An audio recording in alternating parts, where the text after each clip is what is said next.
Hey guys, and welcome back to the Nicola Collective Podcast with your hosts Emilio and Olivia. Nicola. And we're going to talk about systems and stewardship. Yeah, I think a lot of people avoid this topic because it's kind of daunting to think about stewarding and having the right systems and potentially not having the right systems in place. I think the other thing is like a lot of other, like when it comes to Christian businesses, they don't focus enough on like the business strategy itself. A lot of them only focus on just faith. Pray and you're going to be fine. It's like God gives you a brain for a reason. You have to be smart with your business. Yeah. And I think it's like a lot of trial and error and trying to figure out what works for you specifically and then complementing that with faith. And you got like a perfect storm. Would you call it a storm? Or powerhouse? Yeah, I would call it a powerhouse. Perfect storm for greatness. But you know what I'm saying. Yeah. So something that we wanted to mention is the fact that God builds with order. He teaches us to build with order, right? And so, you know, he always has. He always will. God is the same yesterday, today, and forevermore. Mm-hmm. Why did that sound like the Raven? Like Edgar Allan Poe? Nevermore. But anyway, God's the same yesterday, today, and forevermore, right? And so we could look at the way he made a system just for us to even be here, right? He started with the light. Then he went to the atmosphere, then the land, then the animals, the plants, and then us. Yeah. He put the system in there before the steward came about to take care of it. Yeah. The system was laid out. And we have talked about like, just start. If you're going to get into it, just start.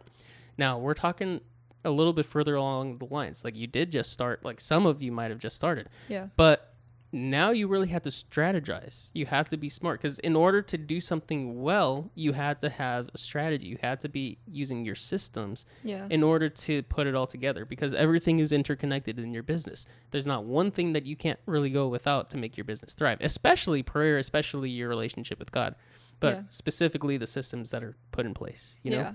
You can't really just start something without having some sort of plan. Whether that be just like a general outline of like what you plan on doing or having like an exact step-by-step plan, but you might not stick to it completely, but it's like it's still important to have like a plan in mind and kind of like an order to things and to not let your expectations get you down because sometimes like our expectations are really high and we end up getting defeated by the fact that we're not exactly where we want to be at the moment. But honestly, like when it came to like how God created the earth and everything, all the heavens, the earth, he had order to everything. He created the earth in 7 days or 6 days and rested. And then 7 days on the seventh day he rested. But during those 6 days, there was so much strategy that went into everything. If you really think about it, like why he did something first before he created the next thing. And it's like, I don't fully understand exactly why maybe the water was or the sky was, I don't even know. You know what I mean? I think what makes it clear is that systems are in place for our safety and to thrive, not just like the boundaries. Because like, if you think about it, if you start from somewhere without a foundation, you have nothing to rest it on. Yeah. So say how God put it all together. He started with the light. So now you could see what's going on. Light. Let there be light.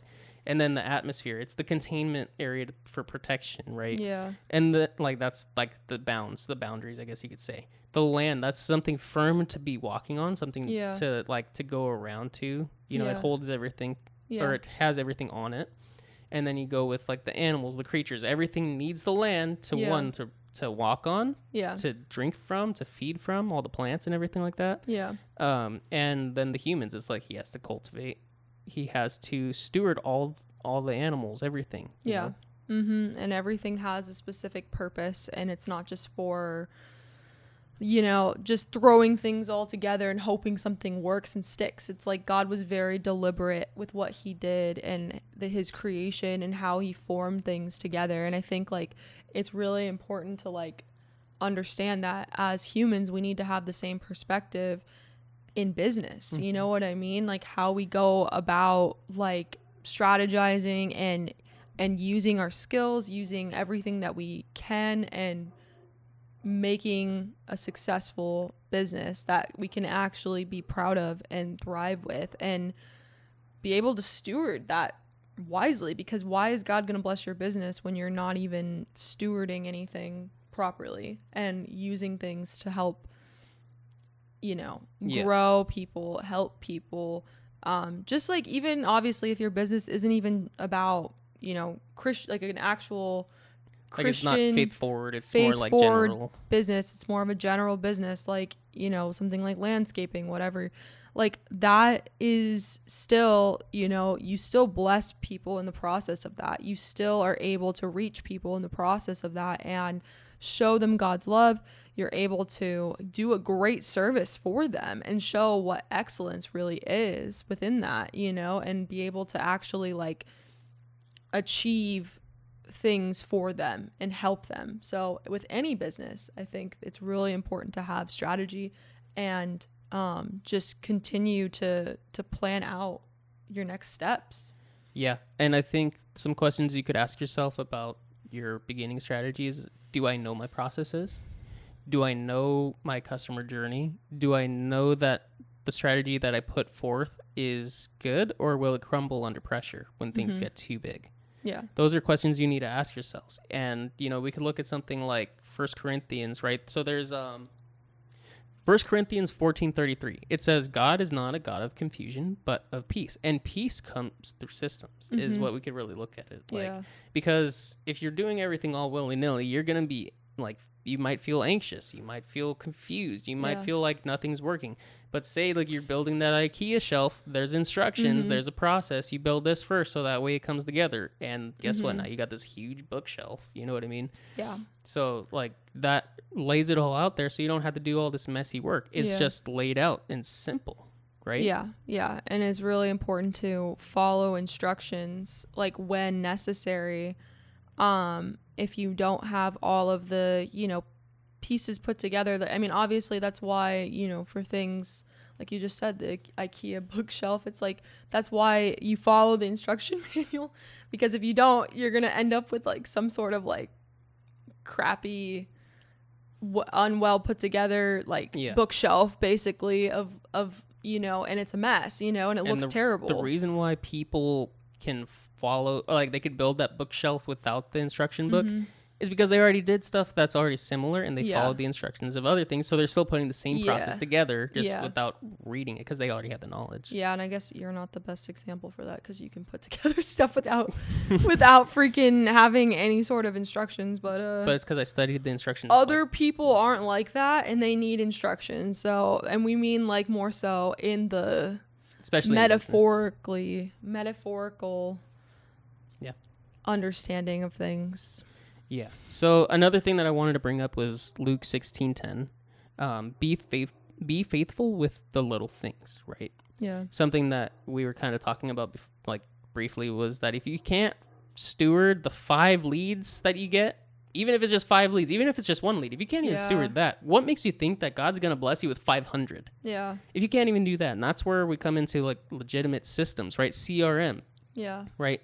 So a CRM plus follow-up equals really good stewardship. Explain to them what a CRM is first. So because it's customer relations management. Yeah. Right? Or customer review, customer resource management. Some people say it differently, but it's customer relations management. A technical term for it. It's basically like a system that captures your lead, puts it into like a the separate contact, your separate system, and then it tells you when to follow up, keeps their contact there, and like provides you like with a database of like all of your customers in there, and like appointments can be scheduled through it, reminders, tasks like all of that. And it's like super important to have a CRM if you're doing anything that's related to like appointments, form fills. Yeah, I think in any business, anything that you have customers have a CRM. Yeah, because it's like you want to be keeping track of all of that and staying on top of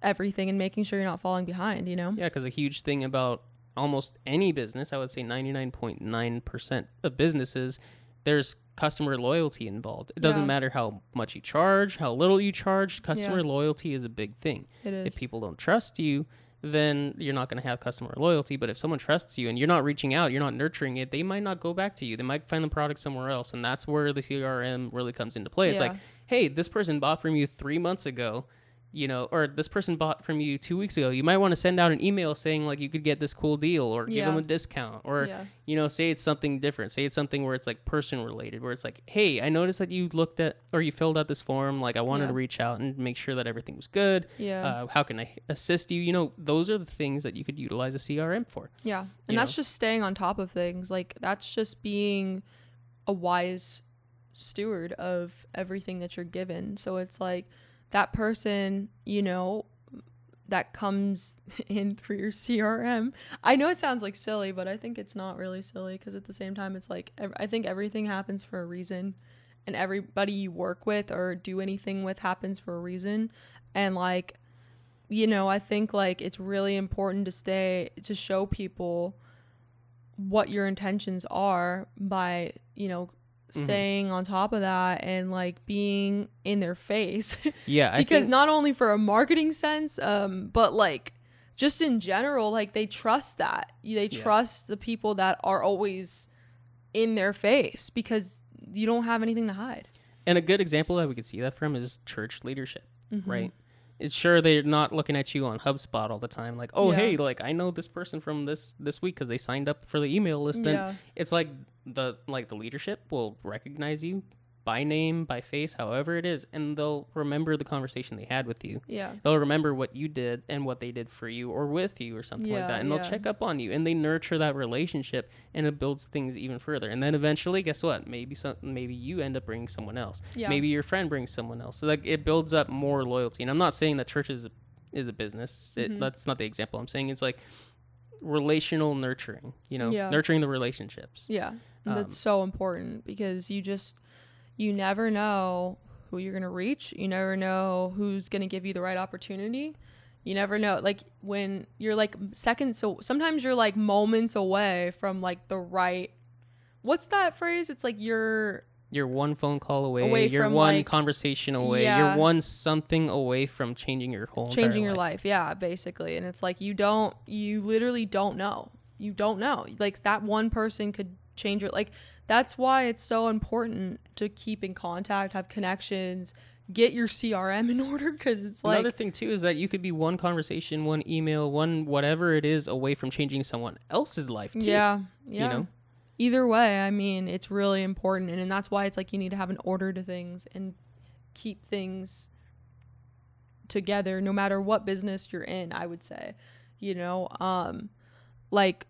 we, you know, obviously like we do a lot of work with people who are in the healthcare field, and they always have, you know, CRMs, because they have a lot of patients. They have patients to keep track of, appointments, and people come back, you know, because they see potential, they see deals, they see things, and they trust them, and it's like they've built that relationship, and it's so important to like nurture that relationship through points of contact. Like it's like, think of it like you're touching like touch points until you get them to want to come back in or come in general. You know what I mean? And it's so important. Like I think that's probably like the most important part of marketing is like the after you reach, because it's really easy to get people's attention. I would say like you're like, oh, that's interesting, but it's really hard to keep them, like keep their attention and engaged. Keep them engaged in what you're doing. So it's like, if you are able to stay in contact with them and continuously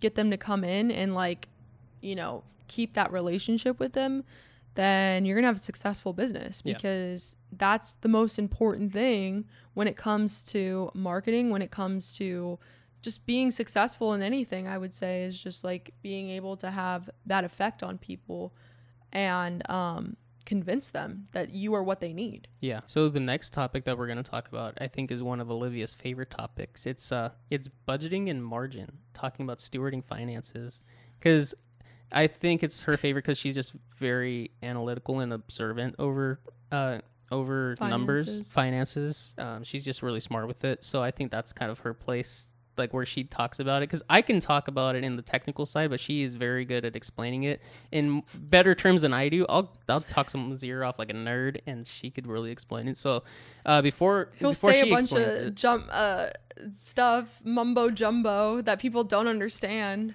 and then I'll say the technical terms, and you'll say like, yes, she's my nerd translator, actually. Yeah, because I'm like, oh gosh, no, you keep going on about this, and people don't get it, and I have to explain it in a way that people will understand it. Yeah. So the verse before I hand it over, I guess, before my nerd translator comes in, hand it over, is Proverbs 21:5.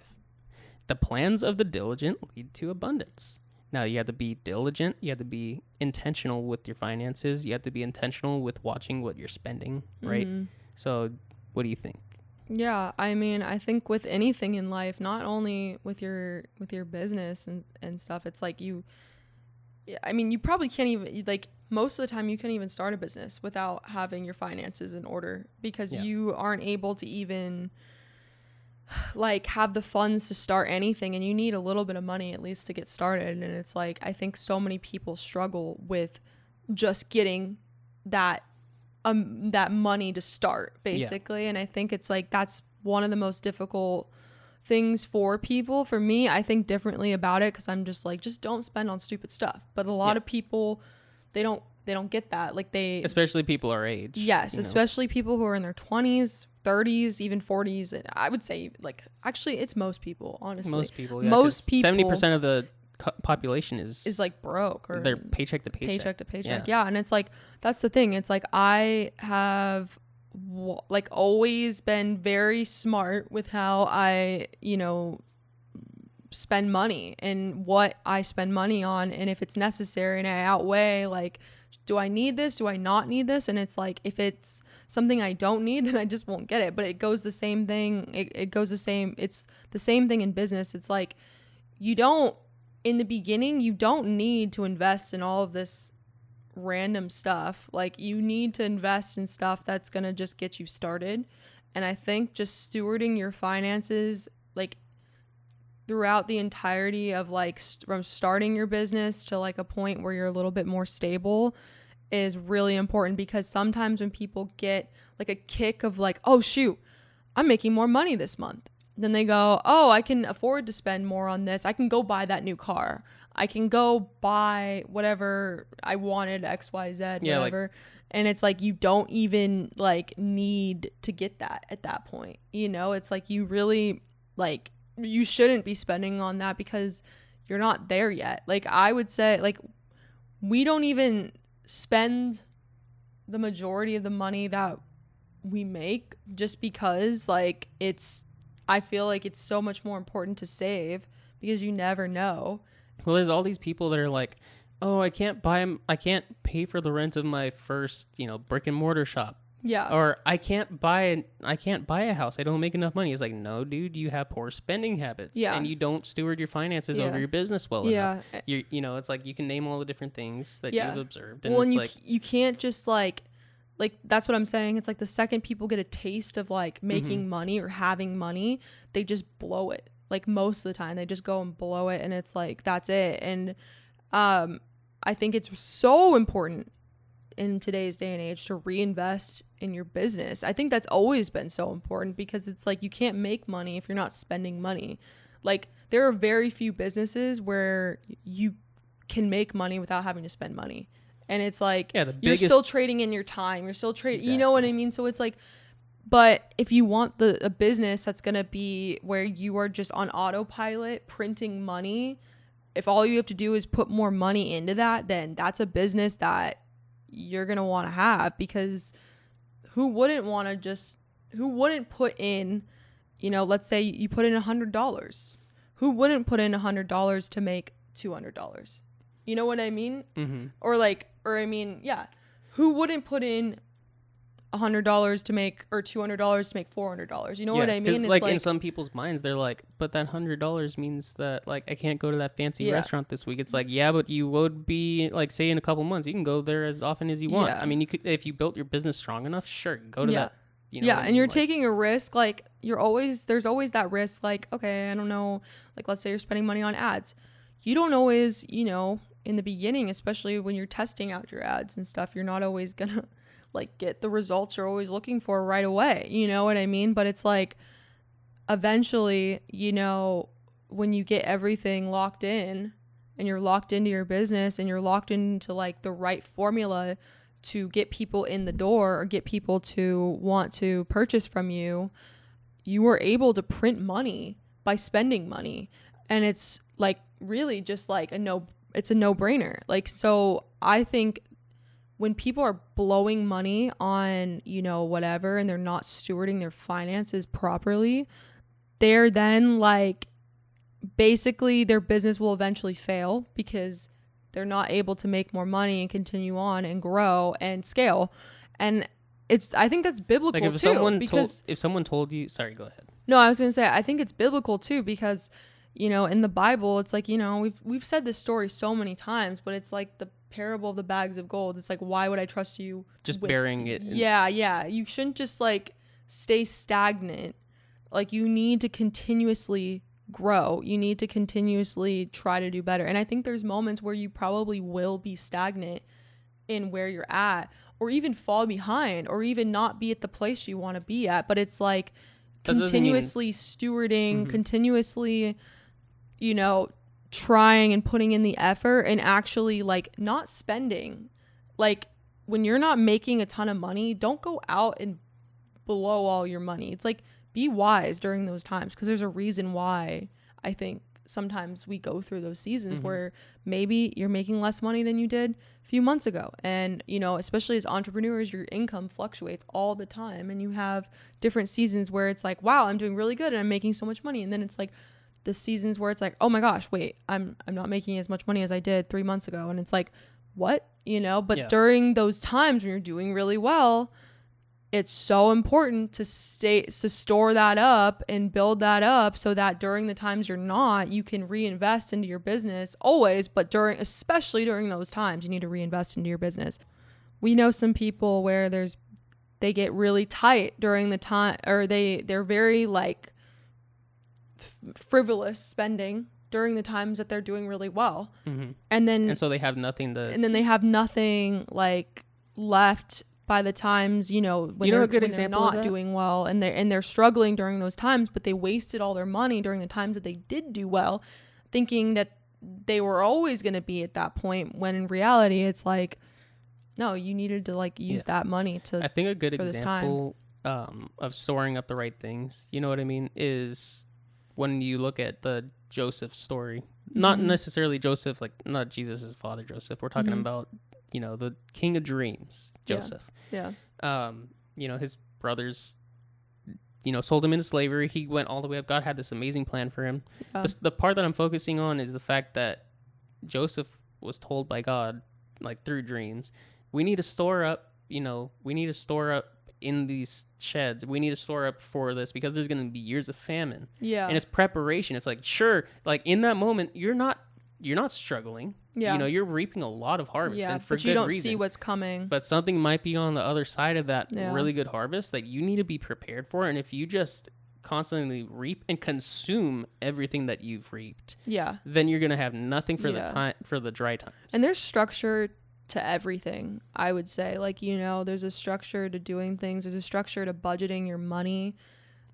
We don't always do that, though. I mean, honestly, like with just how we spend, like we don't need to do that, I would say, because we don't go over the amount that, you know, but I know like we don't go over the amount that you should spend. And it's like, I think like honestly, like a lot of people need that structure, though. It's like, okay, I'm gonna, you know, 50% of my income is gonna go to